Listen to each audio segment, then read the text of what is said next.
Hello అండి, అందరికీ నమస్కారం. నా పేరు యాటా వీరబ్రహ్మం. అధునాతనం గురించి తెలుసుకోవాలి అనుకుంటున్న వాళ్ళకి, ముఖ్యంగా ఉన్న బుర్రను కాస్త వాడాలి అనుకుంటున్న వాళ్ళందరికీ స్వాగతం.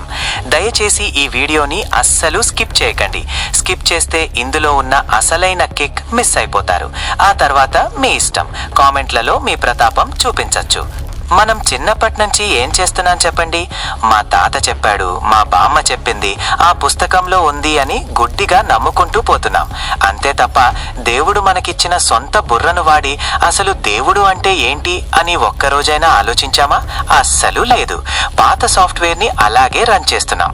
కానీ గుర్తుపెట్టుకోండి, అధునాతనం అంటే గ్రంథాలను గుడ్డిగా ఫాలో అవ్వడం కాదు బాస్, లాజిక్ని వాడడం. అసలు ఈ దేవుడు అనే కాన్సెప్ట్ ఎందుకు వచ్చింది, దాని వెనుక ఉన్న అసలు కథ ఏంటి అని తెలుసుకోవడమే నిజమైన అప్డేట్. అసలు మన లాజిక్ ఎలా ఉంటుందో తెలుసా?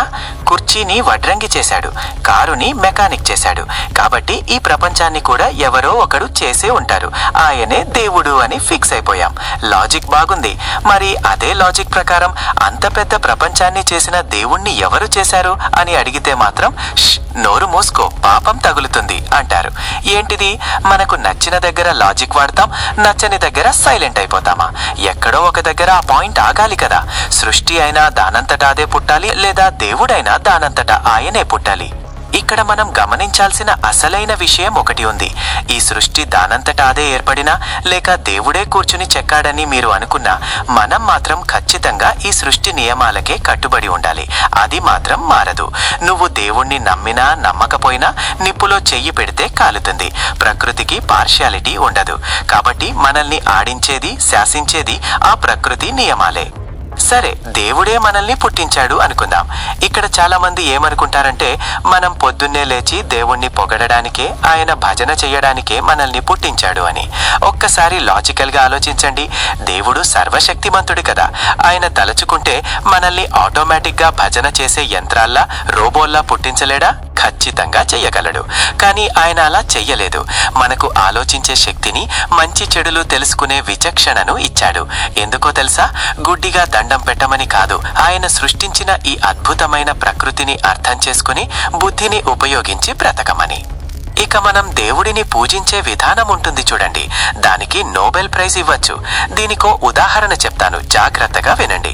ఒక తండ్రి కొడుకు మీద ప్రేమతో వాడు బ్రతకాలి అని డబ్బులిస్తే, ఆ కొడుకు మా నాన్న దేవుడు, మా నాన్న తోపు అని అరుస్తూ ఆ డబ్బుల్ని చించి తగలబెట్టి ఆ బూడిదను తీసుకెళ్లి నాన్న మొహాన కొట్టాడట. ఎంత బుద్ధిమంతుడు ఆ కొడుకు! మనం చేస్తుంది కూడా అదే కదా. దేవుడు మనకు బ్రతకడానికి ప్రకృతిని ఇస్తే దాన్ని నాశనం చేస్తూ దేవుడికి హారతి ఇస్తున్నాం. ఇంకో విచిత్రం ఏంటంటే, మనం దేవుడి పేరుతో నదులను కలుషితం చేస్తూ, గాలిని పాడు చేస్తూ చేసే ఆ పూజల వల్ల మనకు ఏదో పెద్ద పుణ్యం వస్తుంది అని తెగ ఫీల్ అయిపోతుంటాం. కానీ బాస్, నిజం చెప్తున్నా వినండి, అక్కడ మీకు వచ్చేది పుణ్యం కాదు, పాపం. అవును, దేవుడు ఇచ్చిన ప్రకృతిని పాడు చేసి మళ్ళీ ఆ దేవుడికే దండం పెడితే పుణ్యం ఎలా వస్తుంది? ఖచ్చితంగా పాపమే వస్తుంది.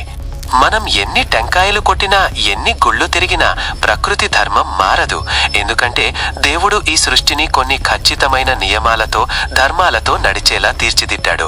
తానే స్వయంగా పెట్టిన ఆ నియమాలను ఆయనకు ఆయనే గౌరవిస్తాడు తప్ప, మనం ఏదో అడిగాం కదా అని మధ్యలో వచ్చి ఆ రూల్స్ ని మార్చడు. వీడు నా భక్తుడు కదా, వీడికి నిప్పు చల్లగా తగలాలి అని దేవుడు ప్రకృతి ధర్మాన్ని బ్రేక్ చేయడు. ఎందుకంటే ఆ ప్రకృతి ఆయన సృష్టే, ఆ ధర్మం ఆయన శాసనమే. ఆ నియమాలకు కట్టుబడి బ్రతకడమే నిజమైన దైవ చింతన.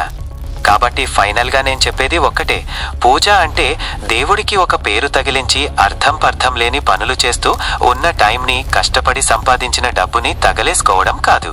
దేవుడు మనకు కానుకగా ఇచ్చా ఈ ప్రకృతిని పాడు చేయకుండా కాపాడుకోవడమే అసలైన పూజ. పక్కవాడికి సాయం చేయకపోయినా పర్లేదు, దేవుడి సృష్టిని నాశనం చెయ్యకుండా ఉంటే అదే 10,000. ఇదే అసలైన అధునాతనం.